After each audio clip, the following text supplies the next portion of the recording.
Bonjour à tous, bienvenue sur Reporter Citoyen. Aujourd'hui, nous recevons Verlaine Urbain, le président de Innocence en danger Belgique.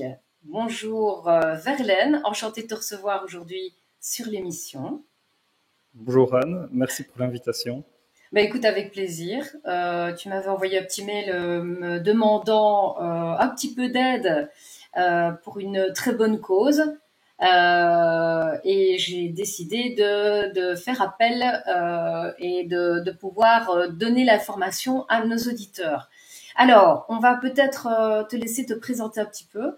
Donc, nous parler déjà de toi, dans le cadre d'Innocence en danger Belgique.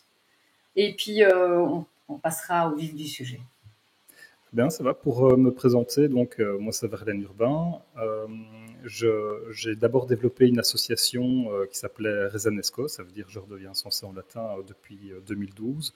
Et au fur et à mesure des années, je me suis orienté pour la protection des enfants contre les maltraitances sexuelles. Et je me suis spécialisé, c'est un peu bizarre de dire ça, mais dans la thématique de la pédocriminalité intrafamiliale. Et au fur et à mesure des années, je suivais en parallèle Innocence en danger, le mouvement. Et c'est comme ça qu'on a d'abord créé un petit partenariat et qu'en 2019, notre ASBL a représenté l'antenne belge jusqu'au moment où on modifie nos statuts au moniteur belge pour s'appeler Innocence en danger Belgique. Et donc, pour un petit mot sur le mouvement, à la base, il y a plusieurs antennes dans le monde qui ont pour mission la protection des enfants contre toute forme de maltraitance, et chaque antenne a leur spécificité. En Colombie, ils vont par exemple faire uniquement des stages de résilience pour les enfants. Dans des situations où les enfants ont été victimes, ont été traumatisés. Et ici, en Belgique, nous, on attaque la thématique on a commencé avec la problématique des violences sexuelles intrafamiliales et on a poursuivi aujourd'hui avec la problématique de l'hypersexualisation qui touche là tout le pays par rapport à l'EVRAS. Alors l'EVRAS, il y en a beaucoup qui ont entendu parler. C'est assez controversé évidemment. J'ai eu des avis vraiment mitigés, tu vois. Donc j'avais des amis qui me parlaient de ça en disant mais Anne, tu ne te rends pas compte, c'est une manière de protéger nos enfants pour qu'ils soient au courant de ce qui se passe, etc. Et puis à côté de ça, il y a quand même des associations comme la tienne qui dénoncent ça de manière assez virulente.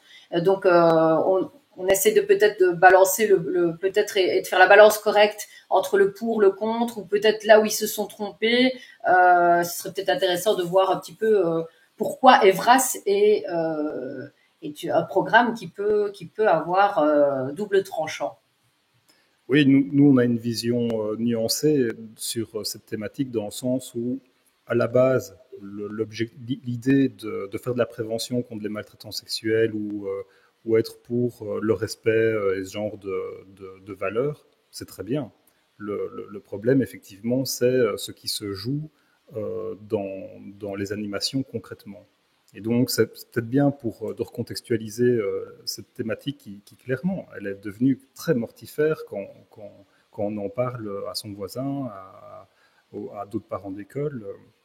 Il y a vraiment une séparation énorme entre ceux qui seraient pour et les autres qui sont contre l'EVRAS.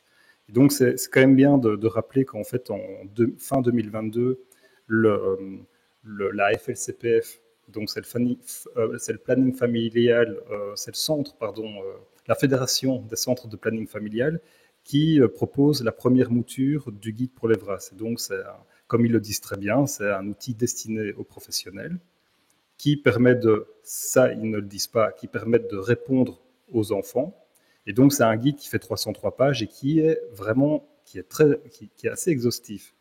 Et donc, en fin 2022, ça a fait un premier tollé. Et donc là, ça m'a fait plaisir parce que c'est des professionnels de la santé des enfants, donc des pédopsychiatres et compagnie, qui se sont insurgés par rapport à tous des éléments qui sont très problématiques. Mais au départ, moi, j'avais souvenir qu'Innocence en danger était quand même pas si contre au départ. Vous ne voyez pas au départ. C'est à force de lire le programme qu'on se rend compte que, en grattant dans le programme, il y a quand même des choses qui ne vont pas, parce qu'au départ, le programme semble être effectué par des gens bienveillants. L'idée est très très chouette, puisque comme tu dis, c'est l'idée de protéger l'enfant pour qu'il puisse réagir en cas de.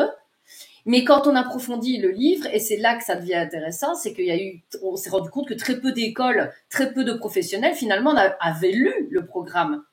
Moi, c'est ça qui m'a perturbée au début, tu vois. Donc, je veux dire, Oui, au début, vous étiez, il y en avait beaucoup d'associations qui ne voyaient absolument pas le danger d'Evras. Puis il y a eu quelques parents d'élèves qui ont commencé à lire le programme. Je me souviens que ça a été quelques pages où on a pointé du doigt certaines thématiques selon les âges. mhm. Oui, en fait, nous, concrètement, très honnêtement, avant qu'il y ait un tollé fin 2022, par rapport à justement à quelques éléments qu'on retrouve dans la première mouture du guide, eh bien, avec Innocence en danger Belgique, je n'ai jamais eu d'interpellation de parents. Donc, pour moi, il n'y a jamais eu de problème par rapport à cette thématique.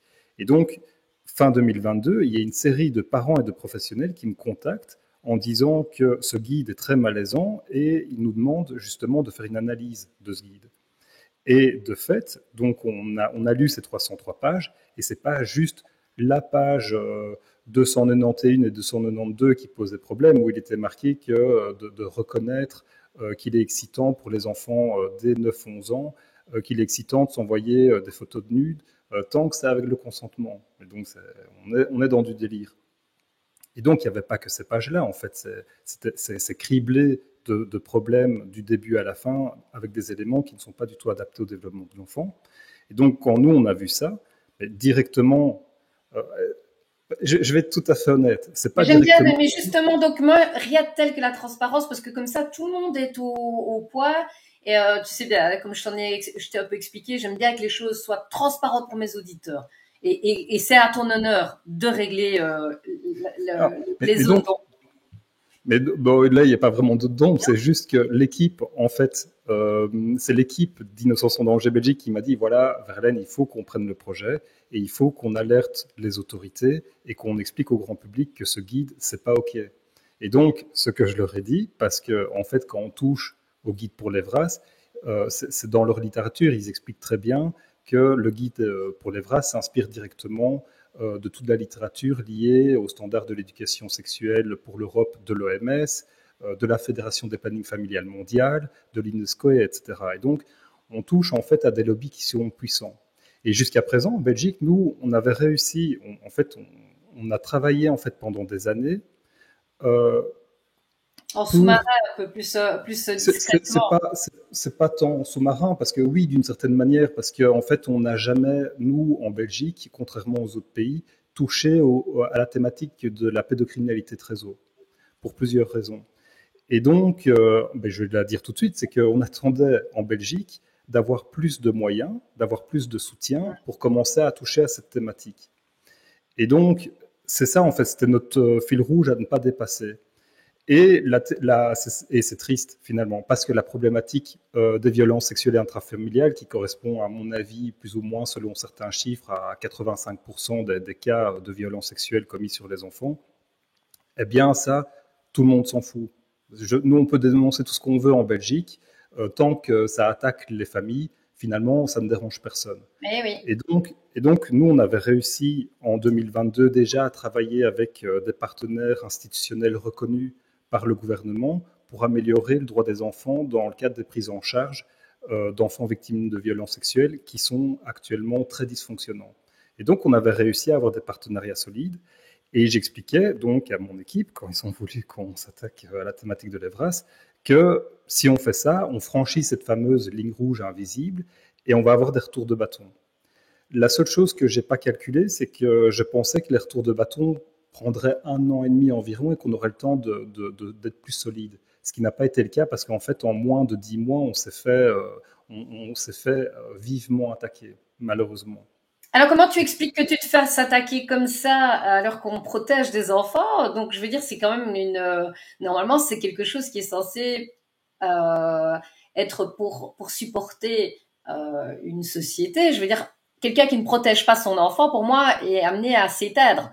Je veux dire, une société qui ne protège pas ses enfants, pour moi, elle est amenée à être éteinte. Donc, comment tu expliques que y ait donc c'est que tu as touché à quelque chose qui dérangeait. On est bien d'accord. Complètement. Pour d'abord expliquer comment on s'est fait attaquer, ce qui s'est passé, c'est que on confirme que le guide pour l'EVRAS n'est pas du tout adapté au développement de l'enfant. On le dit de manière tout à fait professionnelle, donc il y a, je vais dire, de manière bienveillante.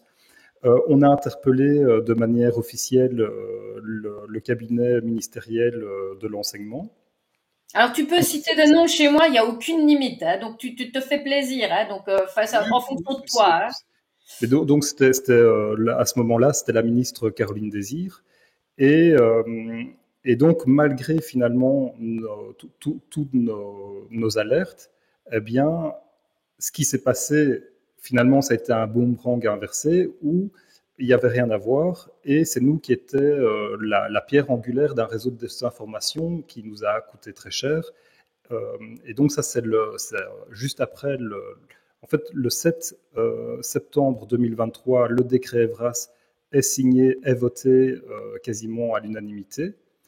Et à peine 10 jours plus tard, eh bien, il y a un article de la RTBF qui passe en version numérique où on voit ma tête avec d'autres personnes qui à juste Des titre. pédopsychiatres, Voilà, des personnes qui sont exactement. bienveillantes pour l'enfance et on vous pointe du doigt. Voilà. Et donc, comment expliquer ça et on avait déjà eu des pressions. En fait, les pressions ont déjà commencé avant, hein, où je me suis fait éjecter d'un colloque par une institution aussi reconnue par la Fédération Wallonie-Bruxelles comme moi en éducation permanente, Ah qui bon? m'avait invité à co-organiser un colloque un peu avant le décret Evras. Et il m'a expliqué qu'en 20 ans de carrière, il n'a jamais vu ça, mais qu'il a eu des pressions du PS pour dire qu'ils perdaient leur subside s'ils continuaient à travailler avec moi. D'accord. Donc il y a eu de la censure, clairement. Et Oui. donc, je lui ai demandé de m'expliquer pourquoi. Et il m'a expliqué tout simplement qu'il ne voulait pas qu'il y ait des remous, euh, vu que le décret Evras allait bientôt voter. Et donc, il voulait que tout aille dans le sens du poil. Ce qui a raté, puisque d'autres acteurs qui militent ont fait une manifestation pendant, et je pense que tu y étais Oui, également. avec Et Martha, l'épouse de Stéphane Cuvelier, effectivement. voilà, que je salue en passant. Euh, et donc, comment expliquer finalement cette réaction épidermique des politiques et de certaines associations par rapport au fait on remet juste en question des éléments sur base du droit et du corps psychomédical. Donc, il n'y a même pas d'orientation idéologique ou quelque chose de religieux ou politique finalement. C'est vraiment sur base du respect de l'enfant. De mon point de vue, de toutes les analyses que je vois, je remarque que la, là où les fédérations de planning familial ont des soutiens suffisamment importants de manière générale et parviennent finalement à transmettre des valeurs et à convaincre une minorité, une ultra-minorité de personnes dans le milieu de la politique et médiatique. Et c'est suffisant parce que finalement, dans la RTBF, ils n'ont même pas donné leur nom. C'est une minorité de personnes qui ont fait un article complètement bien fait pour nous mettre à mal.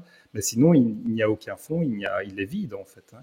Il n'y a aucun argument pour dire qu'on fait de la désinformation. Alors, pour rappel, la RTBF est financée évidemment par l'État, entre autres. Et puis, on doit toujours bien vérifier qui paye l'encre d'un média pour savoir s'il est bienveillant ou pas, ou s'il est neutre ou pas. Hein. Donc, je rappelle l'importance aussi des médias indépendants qui ne sont pas subventionnés, qui se subventionnent eux-mêmes. Tout à fait. Et donc voilà, moi je n'ai pas actuellement d'autres éléments factuels pour expliquer pourquoi on a été mis à mal comme ça. Et c'est vrai qu'on constate qu'il y a quelques membres des écolos du PS qui sont particulièrement actifs pour défendre ces valeurs-là. Et pour la petite anecdote, quand j'avais une employée dont son mari travaillait pour le cabinet Gilles Quinet. Et quand de bouche à oreille, donc on a transmis le guide pour l'EVRAS et qu'ils ont vu en fait les énormités qu'il y avait dedans, eh bien il a commencé à avoir des dissensions au sein même du parti en disant mais qu'est-ce qu'on a été voté. Ah Et oui. en fait, c'est ça qui est intéressant, c'est que c'est une thématique vraiment. Cette thématique de l'EVRAS est beaucoup plus facile à aborder que la pédocriminalité de réseau ou intrafamiliale, etc. Parce que dès qu'on voit le guide pour l'EVRAS et qu'on voit les énormités qu'il y a dedans, on sort beaucoup plus facilement de ce déni de méconnaissance. Et on voit devant nos yeux que c'est très difficile à défendre, en fait, et que de fait, il y a un problème si on commence à s'adresser aux enfants avec de tels propos. Donc, juste pour les auditeurs qui n'ont pas en tête des éléments concrets du guide pour l'EVRAS, eh bien, c'est par exemple, donc il y a une deuxième mouture du guide où ils ont retiré justement les éléments de la page 191, 192 de l'ancien guide. Ils ont fait quasiment que ça, sinon le restant est resté le même. Donc, on peut retrouver, par exemple, toujours sur les nudes, page 285, à des enfants, destinés à des enfants dès 9 ans, eh bien, qu'il faut pouvoir connaître les règles de base pour envoyer des photos de nu. Donc, ça veut dire cacher les signes distinctifs de son corps pour pouvoir faire des photos qui soient les plus neutres possibles, bien évidemment. Donc, c'est ce qui mettait dans l'ancien guide, à la page 191 ou 92 plutôt, ouais, 92, où ils expliquent un peu le concept de leur projet, un peu la doctrine. Et donc, de fait, donc, en fait, on encourage l'enfant à se montrer nu. On l'encourage, c'est son corps, il fait ce qu'il veut, peu importe l'âge. Donc, avant sa majorité peut se permettre de faire ce qu'il veut, enfin, sa majorité sexuelle, je parle. Et alors, donc là, en fait, on encourage un enfant à exhiber son corps s'il en a envie, sans l'accord de ses parents ou en se cachant de ses parents ou en n'en parlant pas spécialement, mais en le faisant correctement pour ne pas qu'on l'embête. Alors, comment dire, c'est plus nuancé ou plus pervers que ça. Parce qu'en fait, nous, les retours dans des animations qu'on a, c'est pas dit comme ça. Par contre, ce qu'ils disent, mais ça revient au même. Ce qu'ils disent, c'est des témoignages que nous avons reçus. Évidemment, c'est interdit de faire des photos de nu, mais si vous le faites, voilà comment le faire.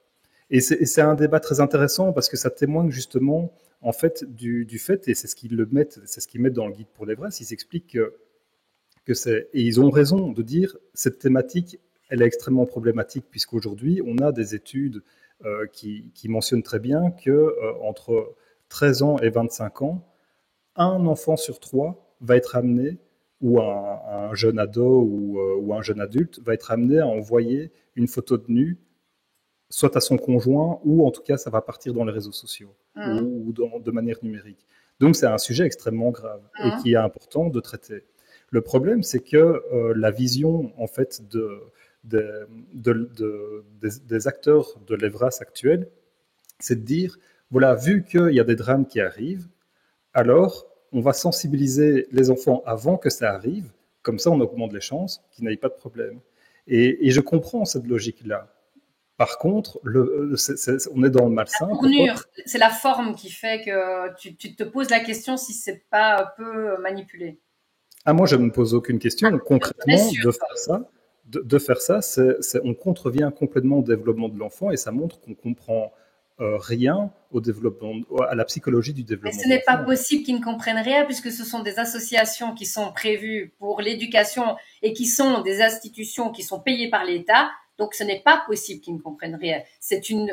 On peut le dire ouvertement, c'est une volonté réelle parce que s'ils s'étaient rendus compte en relisant le livre qu'il y avait un problème, ils l'auraient changé. Donc ici, à partir du moment où tu te sens agressé parce que tu dis, tu dénonces quelque chose, il faut aller les pieds dedans. On est bien clair qu'il y a une notion réelle de faire que la pédocriminalité ou même, je veux dire, le fait qu'un enfant puisse user de son corps très jeune pour des raisons sexuelles doit être minimisé. Enfin, on doit minimiser les faits.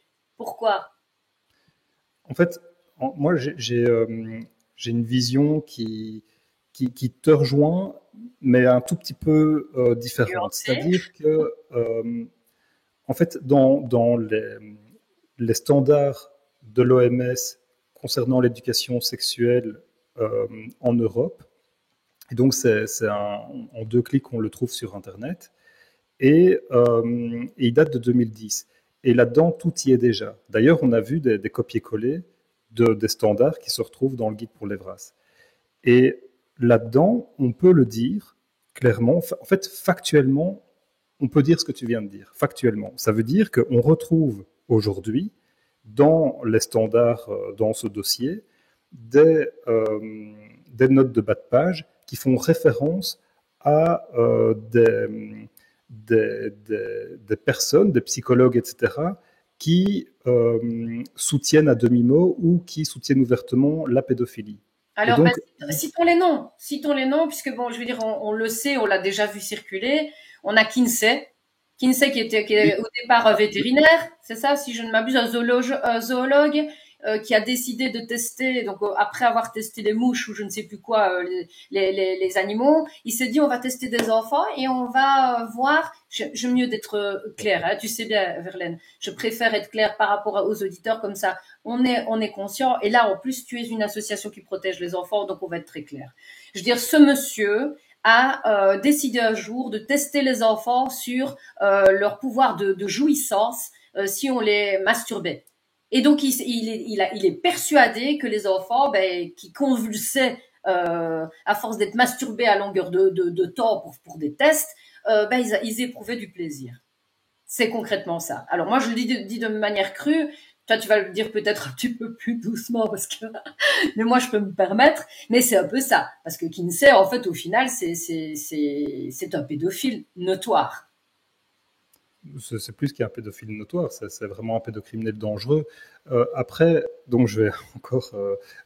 en fait, moi, je parle très peu de Kinsey. Pourquoi? Parce que Kinsey, lui, c'est 1956. Et donc, en fait, c'est très pénible de faire la démonstration entre Kinsey et l'EVRAS actuel. Pourquoi? Parce qu'en fait, en 30 secondes, hein, Kinsey, une fois que son institution a arrêté ces délires-là, eh bien, un membre de l'Institut Kinsey a rejoint la structure CIECUS aux États-Unis, qui est un peu, comme un peu la fédération des plannings familiales ici en Belgique, qui là-bas, dans les années 70, faisait la promotion de l'éducation à la sexualité dans les écoles. Et CIECUS, c'est vraiment une grosse structure où la présidente elle-même avait des propos complètement délirants sur la sexualité des enfants, sur cette notion-là.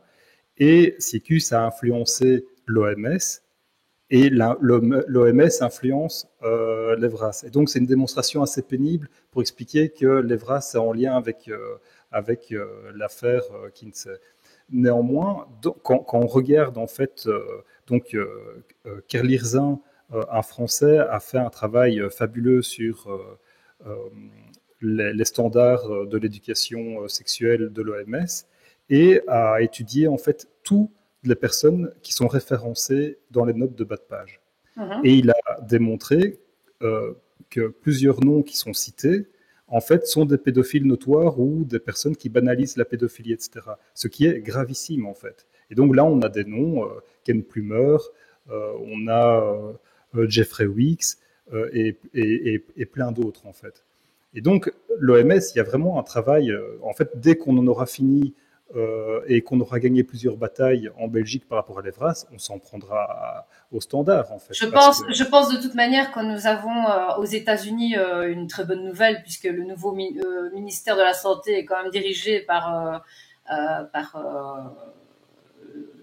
je ne peux dire Kennedy, et qui va permettre de quand même d'ouvrir certaines portes, je crois, malgré tout. Donc, alors, je ne cherche pas de sauveur, mais je me dis que ça, c'est déjà là, il y a des démarches qui sont en train de se faire par rapport à l'OMS.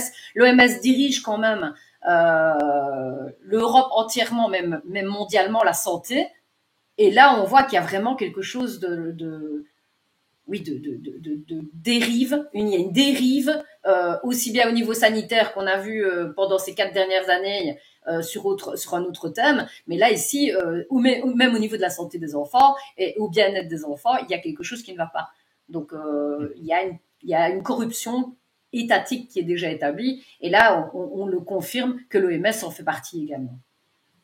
Et donc, pour revenir à cette réflexion de tiens, est-ce qu'ils le font exprès en Belgique avec l'EVRAS? En fait, actuellement, à partir du moment où on a des pommes pourries à l'OMS qui qui représentent l'autorité, qui représentent ce qui devrait être comme correct, ce qui devrait être scientifique, actuellement, à l'heure actuelle, je n'ai pas, moi, factuellement, des éléments qui démontrent qu'il y a des pommes pourries à la fédération au planning familial, etc. Je n'en ai pas. Par contre, ce qui est certain, c'est que, et c'est pour ça qu'en 2024, on avait fait une levée de fonds pour faire un recours en annulation du décret Evras, parce qu'on peut démontrer au niveau du droit que le guide pour l'Evras est hautement idéologique. Et ça, on sait le démontrer de fait. À partir du moment où on entrave, en fait, on compromet l'intégrité psychique des enfants, on peut démontrer que le guide pour l'Evras, en fait, amène des notions de droit qui sont fausses. Ils osent dire que les enfants font ce qu'ils veulent de leur sexualité, etc. Ce qui est complètement faux sous couvert du droit à l'autodétermination.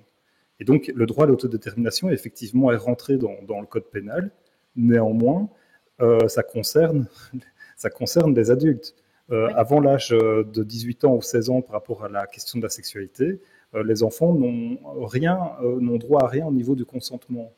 Et donc, ils n'ont pas à consentir sur des questions liées justement à envoyer des photos de nude ou pas. Et donc, pour terminer d'ailleurs cette réflexion sur les nudes, eh bien, les plannings familiaux ont pris le choix de se dire, eh bien, en fait, les technologies évoluent.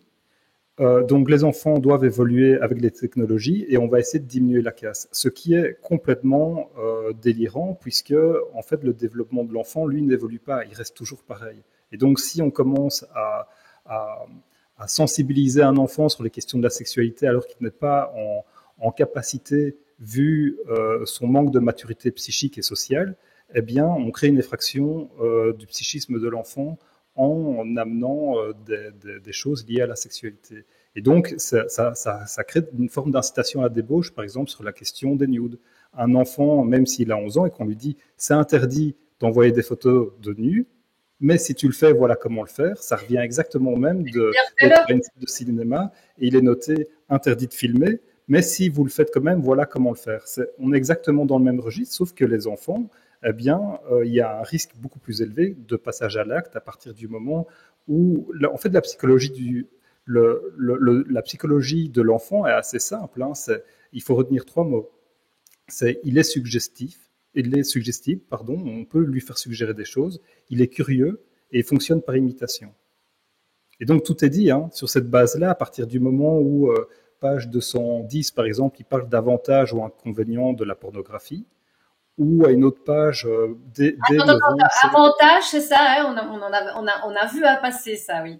Donc on peut se poser la question comment on peut oser dire que la pornographie peut avoir un avantage dans le dossier d'un enfant. Oui. Tu vois? Je veux dire, c'est dramatique en fait. Pour moi, c'est inaudible. Je veux dire, en tant que maman, je veux dire, et en ayant des enfants en âge justement, je trouve que c'est inaudible. Et j'ai été surprise d'ailleurs qu'il n'y ait pas plus de retours de parents par rapport à Evras. Quand on parlait d'Evras, tu as eu des parents qui nous ont regardé de travers. Moi, quand j'agissais contre Evras, il a fallu vraiment mettre les points sur les i en leur expliquant, écoutez, c'est là. Mais il y en a plein qui m'ont regardé de travers. Des gens que j'appréciais, qui m'ont dit, mais t'es complètement timbré, est-ce que tu te rends compte, c'est pour protéger nos enfants. Mais alors, il y a quelque chose quand même, un point qui m'intrigue, et ça, bon, je voulais le partager. C'est aussi qui donne les formations dans les écoles. Et là, je me suis quand même laissé dire qu'il y avait quand même des mouvements LGBT qui donnaient donc style la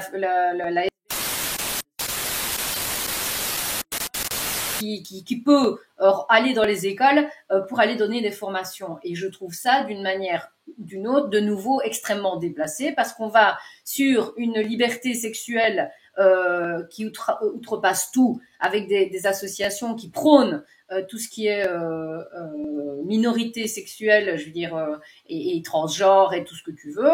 Et on parle de ça. Donc ces personnes viennent donner des leçons à nos enfants. Alors ce ne sont pas pour moi des thérapeutes, ce ne sont pas pour moi des professionnels de la petite enfance. C'est tout qui vient.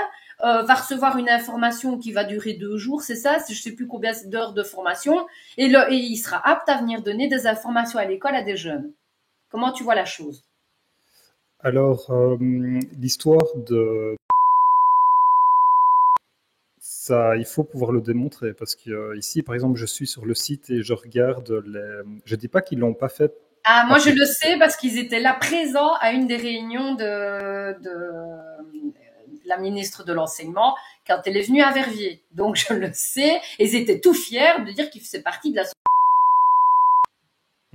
En tout cas, ici, dans les associations reconnues, labellisées, je ne les vois pas ici en balayant ça grossièrement. Hein, donc, je n'en sais Non, pas. eh ben, écoute, ils étaient présents, moi, à Verviers. Maintenant, on a peut-être dit, il vaut mieux pas qu'on les mette. Parce que, est-ce qu'il y a des acteurs extérieurs à ceux qui sont inscrits là?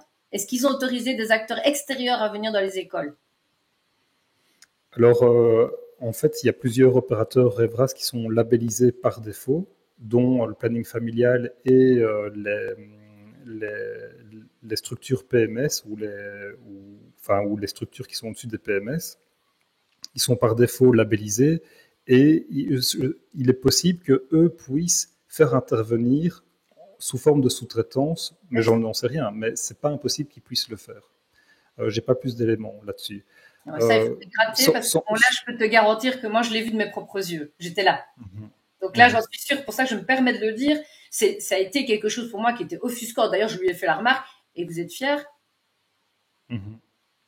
En fait, moi, le malaise que j'ai avec les opérateurs Evras actuels, c'est qu'ils peuvent se baser sur un guide qui est déjà hautement idéologique, en fait. En fait, que ça soit pour moi, ça m'est égal. Et en fait, nous, on a alerté les autorités que, vu que le guide pour l'EVRAS, en fait, à valise est permissif et permet donc énormément de choses, eh bien, ce que je disais, c'est qu'il va y avoir des dérives forcément. Et donc, personne, finalement, aucune institution, aucun des politiques nous a écoutés. Et aujourd'hui, on en est là. On reçoit toutes les semaines des témoignages de dérives. Et donc, c'est hautement problématique parce que moi, le fait que ça soit personnellement, je m'en tape complètement. Non, moi, si je m'en tape pas dans le sens que ça reste quand même une SBL qui a pour mission d'être dans de la mise en avant de toutes les petites, je dirais, toutes les petites, allez, bon, tout ce qui est homosexualité, transgenre, tout le mouvement LGBT. Excuse-moi, mais là, on voit qu'on est vers une dérive wokiste. Et donc, moi, le wokisme qui approche nos enfants, pour moi, c'est non. Les personnes qui doivent pouvoir approcher mes enfants sans que je sois là, c'est uniquement des médecins, à la limite, et encore, je dois être au courant. C'est la moindre des choses en tant que maman, je sois au courant, parce qu'à partir du moment, moi je te dis avec la voix de maman, hein, quand je mets mes enfants à l'école, je donne la responsabilité à la direction de l'école et à l'institutrice, et je dis à titre individuel, comment de prendre soin de mes enfants. À partir du moment où une association extérieure vient et que les institutrices ou les professeurs sont invités à quitter la classe et ne sont pas là pour contrôler si mes enfants ne sont pas mis en danger par des idéaux qui ne me correspondent pas, moi c'est niette. Tu vois? Et je veux dire, là, c'est le regard d'une maman par rapport à toi, une association. Mais réfléchissons. Je veux dire, les parents doivent être au courant de ce qui se passe à l'école. Et s'ils ne le sont pas déjà, c'est pas normal. Et puis une direction qui dit, ben voilà, l'institutrice pour éviter qu'elle soit en contact avec les élèves et qu'elle ne sache des choses sur les élèves ou les élèves n'oseront pas parler. Mais attends à quelqu'un qui est étranger, que tu ne sais absolument pas à qui t'as affaire. Moi, je suis désolée, en tant que maman, c'est niette. Ça, c'est vraiment, chez moi, c'est pas possible. Tu comprends? Si moi, je ne suis pas au courant qu'on vienne faire une vaccination ou qu'on vienne parler de mes enfants sur tel ou tel thème, d'habitude, tu as des courriers. Il y a des écoles qui n'ont pas donné d'informations qu'ils allaient avoir le cours Evras à l'école. Pourquoi? Parce qu'ils avaient peur de quoi? D'une réaction des parents, qui était légitime. Bien sûr. Voilà. Oui, Mais c'est pour dire qu'à nouveau, hein, tu es particulièrement plus vigilante avec, avec une association, mais le problème est généralisé. Ça veut dire qu'à partir du moment où le guide pour l'EVRAS prévoit et permet que dès l'âge de 5 ans, on puisse expliquer à un enfant qu'en fait il peut se sentir fille ou garçon et que s'il veut, il peut osciller toute sa vie, etc. Et qu'il y a plein de choses qui peuvent mettre en place pour l'aider dans une transition, on est dans ce malaise-là. Donc, mais oui, mais si tu as des personnes bienveillantes, donc qui sont peut-être des thérapeutes, qui vont eux être peut-être conscients que même si le guide est écrit comme ça, moi je vais pas travailler parce que c'est ce que j'ai entendu aussi. Hein, il y a des infirmières qui ont été dans des écoles et qui disaient, moi je vais pas utiliser le livre. Hein, je le dis clairement, j'utilise pas le livre parce que je me sens pas apte à utiliser ces choses-là et je pense qu'il faut rester dans un truc basique et ça se passait bien à notre époque. Si je sais pas à quel âge tu as, mais moi j'ai 46 ans. Je me souviens encore, il y avait eu une présence à l'école. C'était pour Amélia. C'était un film qu'on avait fait voir sur les écrans et c'était mon corps, c'est mon corps, ce n'est pas le tien. Et là, c'était clair. Il y avait vraiment une notion de protection pour l'enfant. Ici, il y a on le voit, et bon là, évidemment, de toute évidence, tu es complètement d'accord avec moi puisque tu es en train d'agir. Il y a une autre notion qui est beaucoup plus vicieuse et beaucoup plus, trop ouverte sur la sexualité par rapport à nos enfants. Oui, c'est cette idée que les enfants devraient s'adapter d'une manière ou d'une autre à l'hypersexualisation de la société. Ce qui ne fonctionne pas en fait. C'est une méconnaissance du développement de l'enfant. Or, les sujets qui traitent en fait sont importants, sont sérieux, mais c'est juste que les moyens qui sont utilisés, en fait, on n'est pas d'accord sur leur manière de faire. Merci. Alors, peut-être nous parler donc de l'action que tu es en train de mener donc avec Innocence en danger. Ah oui, j'aimerais bien revenir encore sur une toute petite, et ça on en a parlé ensemble. Hein. On a eu une petite discussion en off. Moi, j'avais eu écho par personne que vous aviez une présidente française, Oméra Cellier, qui s'était retrouvée sur les listes d'Epstein. Alors, peut-être revenir un tout petit peu là-dessus pour qu'on cadre bien les choses et puis je reviendrai même sur une découverte aussi que j'ai fait par rapport à ça dans l'autre sens. Donc voilà. Ça va. Donc l'affaire Epstein a explosé en 2019 de mémoire et suite à l'arrestation, donc après il s'est suicidé. On ne sait pas grand-chose sur ce cas. Et suite à ça, eh bien, on a réussi, enfin, les autorités américaines ont poursuivi l'ex-femme ou la femme, je ne sais plus, d'Epstein, Maxwell. Oui, tout à fait. Voilà. Et donc, suite à ça, il y a eu des enquêtes judiciaires, des rapports d'audition, etc. Et une liste de noms. Je sais pas, en fait, je sais plus qui l'a fait fuiter. On a fait fuiter une liste de noms qui apparaissaient dans les rapports judiciaires. Et donc, comme Donald Trump sort aussi dans cette liste à plusieurs reprises, eh bien, de fait, et d'ailleurs pour Donald Trump, eh bien, certains disent, voilà, tout simplement, la question c'est est-ce que Donald Trump a été sur l'île, oui ou non? Est-ce que Donald Trump a été dans l'avion d'Epstein, oui ou non, etc.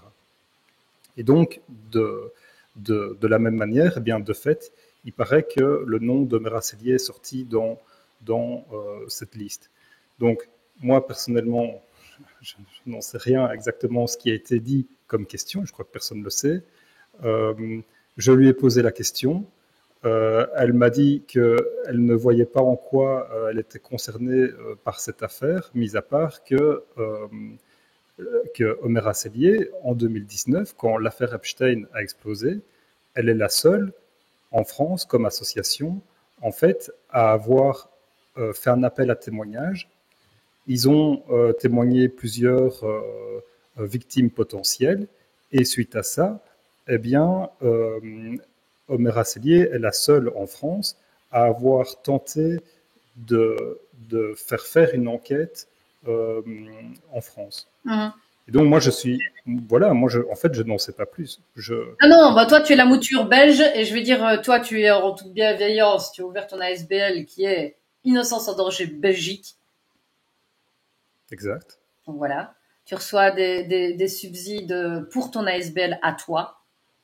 Exact. Voilà. Donc, moi, j'aime bien quand même aussi qu'on fasse la part des choses, mais j'aimais bien de nouveau que ce soit transparent parce que je sais que j'ai des auditeurs qui sont avertis et que je suis légitime de pouvoir bien poser la question et ta réponse me correspond. Il n'y a pas de souci. Et moi, moi, en tout cas, j'appelle vraiment les auditeurs et c'est comme ça que moi je fonctionne et que je critique les choses, c'est sur base d'éléments factuels. Et c'est quoi les éléments factuels sur lesquels je me base? Ce sont des actions. Et donc, je me base très peu sur, par exemple, et c'est ce que nous et les auditeurs devons faire par rapport à l'EVRAS actuel. Comment expliquer que depuis, parce que c'est le fait que le grand public, que beaucoup en fait ne voient pas de problème avec l'EVRAS, comment expliquer ça? Comment expliquer ça alors que moi, quand j'ai commencé à en parler aux parents, avant que le décret soit signé, eh bien, en fait, c'était 99% des gens me disaient, mais non, il y a un gros malaise, il faut agir, et qu'est-ce que je peux faire ici et maintenant? Et en fait, ce qui s'est passé, c'est que dès qu'il y a eu, en fait, tous les articles de presse, il y a eu un déferlement médiatique en disant incendie, des criminels s'attaquent aux écoles, etc. Eh bien, là, à ce moment-là, il y a eu j'appelle ça une vraie opération d'ingénierie sociale, qui a permis en fait de plonger les gens dans la peur. Et donc en fait, les médias conventionnels fonctionnent encore assez bien. Hein. Et donc en gros, le message qui était dit, c'est si vous ne croyez pas en l'EVRAS, c'est que soit vous êtes des désinformateurs ou vous faites manipuler par les désinformateurs. Ou des extrémistes. C'est toujours un peu comme ça. Si vous ne répondez pas aux attentes des États ou de ce qu'on a mis en place, vous êtes extrémiste. Et alors, c'est tous les mots en X et en phobe. Et donc, justement, pour cet exemple-là, je le cite pour justement montrer que si, en fait, on suit le narratif conventionnel, on se dit, bah, il n'y a rien à voir, l'EVRAS, c'est vraiment bien, c'est pour faire de la prévention, pour protéger les enfants des victimes de violences, etc. Et on en reste là. Mais non, ce qu'il faut faire, c'est de ne pas s'arrêter, en fait, au narratif conventionnel et voir les actes concrets. Qu'est-ce qui s'est passé comme acte? Et les actes, ils sont là, ils sont devant nos yeux. D'un côté, il y a un bouquin de 303 pages qui montre que c'est pas OK. Et en plus, eh bien, on reçoit des témoignages toutes les semaines qui montrent qu'il y a une dérive dans des écoles. Et moi, pour Omer Cellier, très honnêtement, je fais la même chose. Moi, si j'ai contribué à ce mouvement et que je me suis attaché à ce mouvement, c'est parce que par le passé, elle est la seule, en fait, en France, ce que je n'ai pas encore fait. Hein. Je suis encore très loin de ce niveau-là. Elle a fait un documentaire entier sur ou trop l'autre vérité, qui est quand même une affaire abominable où il y a eu une inversion accusatoire sur les enfants qui seraient des menteurs alors qu'ils ont été violés et donc torturés, etc. Le ministre de la Justice qui était rentré là-dedans. Exactement. Et donc, ça, c'est une action concrète.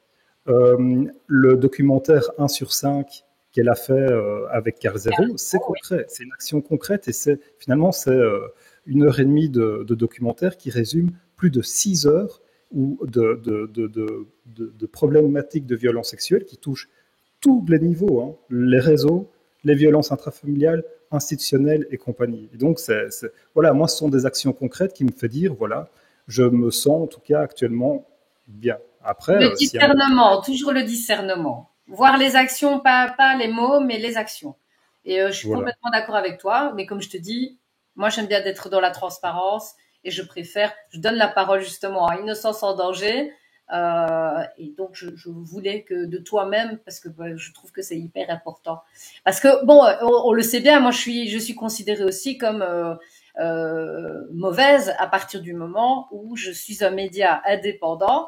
Eh ben non, je n'ai pas de légitimité, etc. Donc évidemment, mais en attendant, nous osons aborder des thèmes qui sont peut-être des thèmes qui sont un peu moins entendus dans les médias mainstream. Voilà, et j'invite même les auditeurs à être vigilants. Exactement. Ce que je fais aussi, hein. Il faut regarder les actes et on voit si ce que je dis colle avec les actes, tout simplement. Parfait. Alors, donc là, tu as dégrossi, je veux dire, le problème d'Evras qu'on a eu l'occasion d'avoir à l'époque, le docteur Guareguer en Belgique qui a beaucoup dénoncé. On a eu Laurence Kaiser qui continue toujours à dénoncer aussi au niveau de l'Evras. On a Santa de Peut qui est aussi très active par rapport à tout ce qui est pédocriminalité. Et maintenant, ben, nous avons Verlaine Urbain qui vient sur notre émission et qui vient aussi parler de choses qui fâchent. Donc, et qui a été mis vachement à mal. Et donc là, tu demandes concrètement de l'aide à nos auditeurs, de l'aide à des parents, clairement. Tout à fait. Voilà. Tout à fait. En fait, l'objectif est double. Hein. Donc, comme j'ai dit tout à l'heure, nous, on a alerté les institutions pour dire qu'il va y avoir des dérives et il va y avoir des enfants abîmés. Et aujourd'hui, on a reçu, en fait, c'est fin 2024, on a reçu un multiple signalement d'une école où un opérateur Evras, en fait, dispensait des animations pendant les récrés. Et donc, c'est pas rien. Hein. Donc, ils vont en fait ramener, ça s'est passé dans la chapelle même de l'établissement, pendant les temps de midi, par exemple, ou autre récré, et ils dispensent des animations. Et donc, à plusieurs reprises, eh bien, ils ont offert, ils ont distribué des préservatifs et des lubrifiants à des élèves dès la première secondaire. Et donc, comme ça s'est passé en début d'année académique, on peut encore avoir des enfants qui ont 11 ans à cette période-là. Et même 12 ans, hein, ça n'a aucun sens. Hein. Et donc, la liberté sexuelle est à partir en Belgique, de 16 ans. 16 ans. Donc, elle est de 16 ans peut rentrer dans une petite nuance, avec une nuance depuis 2022 où les gamins ou gamines de 14 ans peuvent avoir un rapport avec des personnes qui ont 3 ans maximum en plus. C'est la petite parenthèse. Mais sinon, évidemment, des enfants, des jeunes adolescents n'ont aucun droit au consentement. Ils doivent, c'est directement puni par la loi. Alors ici, c'est un peu de la tête aux bonnes mœurs, en fait. D'encourager. Il y a quand même quelques articles de loi qui en parlent. On coche tout. On coche toutes les cases, là. On coche toutes les cases, en fait. Non seulement, en fait, on bafoue l'article 24 de la Constitution belge sur la notion de la neutralité de l'enseignement, qui oblige, en fait, à respecter les référents idéologiques, philosophiques et religieux des parents. Et donc, à partir du moment où les parents n'ont pas été du tout contactés et avertis d'une telle manipulation, c'est certain que là, on bafoue déjà ce droit-là. On bafoue aussi le droit à la vie privée. Et donc là, on est dans la Convention européenne des droits de l'homme, l'article 8, puisque c'est une atteinte à la vie privée. À nouveau, on n'a pas donné la possibilité aux parents de se positionner là-dessus, et donc on entrave des droits extrêmement importants, en fait. Hein. Et d'ailleurs, en fait, le droit est plutôt bien fait. Parce que c'est clair, ça a le mérite d'être clair, en fait. On ne peut pas faire n'importe quoi avec des enfants de cet âge-là. Et donc, pour moi, en fait, le plus grave, c'est le fait de donner en fait des ustensiles qui sont en lien avec la sexualité à des gosses. Eh bien, c'est induire aux enfants, en fait, qui pourraient tout à fait avoir une relation sexuelle avec quelqu'un d'autre. Si tu leur donnes un couteau, ils vont tester d'utiliser le couteau. Ouais, je veux dire, tu te donnes un canif à un petit gamin, la première chose qu'il va faire, il va s'empresser d'aller couper un petit morceau de bois. Donc, effectivement, c'est vachement insidieux. Ah oui, oui, clairement. Et en plus, certains, en fait, je n'ai aucun parent actuellement qui me dise « Ah non, moi, ça ne me dérangerait pas ». Mais ici, le fait de parler en plus de lubrifiant, en fait, je ne vois pas comment ils vont réussir à justifier ça. Non. Ouais, non. Je vois pas, je comprends pas. Et donc là, à partir du moment où ça a été en fait objectivé par une enseignante, par plusieurs parents, par une lettre écrite d'une adolescente de 3e secondaire qui s'insurgeait par rapport à cette situation, qui maintenant, il ne recommence plus. Ils ont arrêté ça. Mais en attendant, ça s'est répété plusieurs fois. Ils ont dû attendre, en fait, je ne sais même pas si dans leur cycle d'animation, c'était juste prévu qu'ils changent de thème, ou si, à un moment donné, ils se sont dit, OK, ça fait trop de bruit. Je ne suis pas au courant de ça. En attendant, le mal est fait. Le mal est fait, et comme on a eu vraiment beaucoup de témoignages qui corroborent. Là, on a un dossier qui est complet pour lancer une procédure. Et c'est dans ce contexte-là qu'on on a lancé une levée de fonds qui, pour le moment, je suis assez optimiste, qui marche plutôt bien puisqu'on est arrivé aux 2/3 du montant. On est arrivé à 8 000 euros sur 12 500 euros. Et c'est vrai que de faire un appel à soutien pour lancer cette procédure, en fait, permet de réussir deux objectifs importants.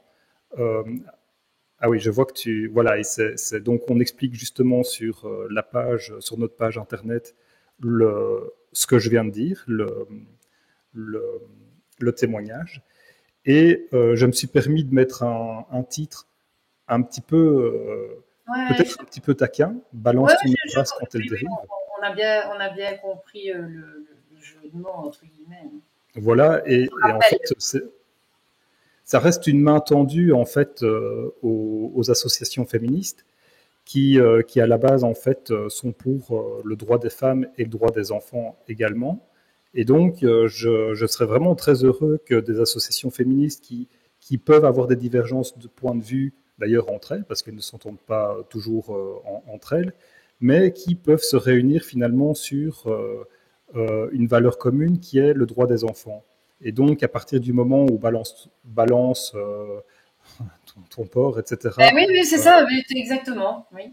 avec les violences sexuelles, eh bien, ici, on est complètement dans le ton, complètement. Et d'ailleurs, les mécanismes de réaction sont exactement les mêmes. Hein. Nous, les parents, ils étaient dans la peur hein, pour nous contacter en disant voilà, mais si on en parle, est-ce qu'on ne va pas avoir des représailles par rapport à l'école On était vraiment, on est dans ces mêmes peurs en fait de témoigner. Exactement la même chose. Oui, Et une donc, pression qui a été faite. pardon. Une pression qui est constante et qu'on sent. Oui. Bien sûr, les parents étaient plusieurs parents que j'ai accompagnés étaient dans la peur d'avoir des soucis ensuite par l'école. Mhm. Et tout ça pour dire que oui, que en fait en mettant en lumière ce dysfonctionnement où là l'opérateur Evras labellisé a fonctionné complètement en roue libre, eh bien c'est aussi une manière quand on lance ce projet, eh bien de communiquer parce que je pense qu'il est important justement que ces parents qui pensent que l'Evras est génial, que tout est adapté au développement de l'enfant, que c'est pour sa protection, etc. Eh bien, c'est bien qu'ils prennent conscience qu'avec un cas qui peut être un peu plus choc, mais tous les autres cas qu'on a sont tout aussi problématiques que celui-là, et généralement s'adressent à des enfants qui sont plus jeunes, en fait, dans les dérives qu'on reçoit comme témoignage. Et donc ici, ce qui est important, c'est déjà une bataille de gagner, de pouvoir communiquer, en fait, envers le grand public pour dire c'est pas OK ce qui se passe là maintenant.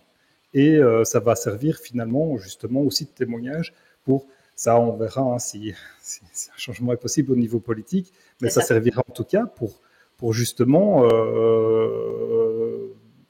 pousser les politiques à réagir fermement par rapport à ça. Et Ouais. après, si en plus de ça, on gagne au niveau judiciaire, alors là, donc je n'en attends pas autant de la justice. Hein. On verra bien.